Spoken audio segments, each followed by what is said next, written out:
आसमानों का जहां कोई नहीं देगा, ये जमीन खोई तो तुमको अमा कोई नहीं देगा, ये जमीन खोई तो तुमको अमा कोई नहीं देगा।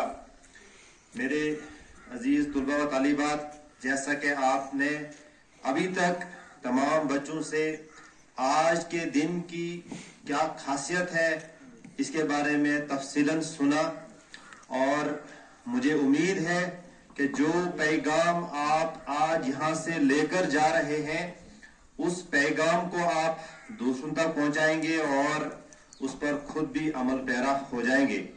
आज 5 जून है और हर साल 5 जून जो है वो वर्ल्ड एनवायरनमेंट डे के तौर पर मनाया जाता है, और इसी कड़ी में, इसी ज़िमन में हम आज इस इदारे के अंदर भी इस दिन को मना रहे हैं।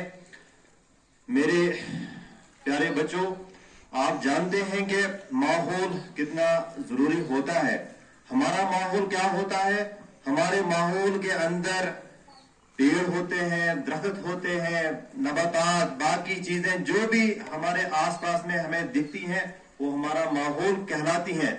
कुदरत ने इस माहौल का निजाम जो है बिल्कुल बरकरार रखा हुआ है, लेकिन हम इंसान जो है अपनी लालच की वजह से, अपनी खुद गर्जी की वजह से इस जमीन का माहौल जो है तबाह कर रहे हैं। यानी जो कुदरत ने बैलेंस बनाया हुआ था उसको हम बिगाड़ रहे हैं। उसका नतीजा क्या निकलता है?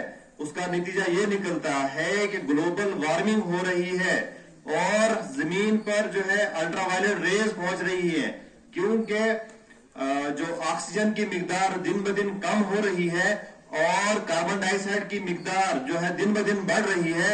उसके अंदर ओजोन लेयर हमारे यहाँ एटमॉस्फेयर में है वो डिप्लीट होती जा रही है, और जो अल्ट्रावायलेट रेज जिनको ओजोन लेयर एब्जॉर्ब करती थी वो डायरेक्टली अब जमीन पर पहुंच रही है और बहुत सारी बीमारियों का सबब बन रही है। तो अगर हम अपने आप को इन बहुत बड़ी बड़ी बीमारियों से बचाना चाहते हैं तो उसके लिए हमें अपने माहौल को साफ सुथरा रखना होगा और अपना माहौल बचाना होगा। तो माहौल को कैसे बचाया जाए? हमें पेड़ लगाने हैं, बहुत सारे पेड़ लगाने हैं। खाली पेड़ नहीं लगाना है, पेड़ की हमें परवरिश करनी है। पेड़ को हमने वक्त वक्त पर पानी देना है। पेड़ को हम लगाते हैं और फोटो उठा के जो है सोशल मीडिया पर अपलोड कर देते हैं कि हमने पेड़ उगाया, पेड़ लगाया, और बाद में उसकी केयर नहीं करते हैं। जैसा एक बच्चा जो है उसका जब जन्म होता है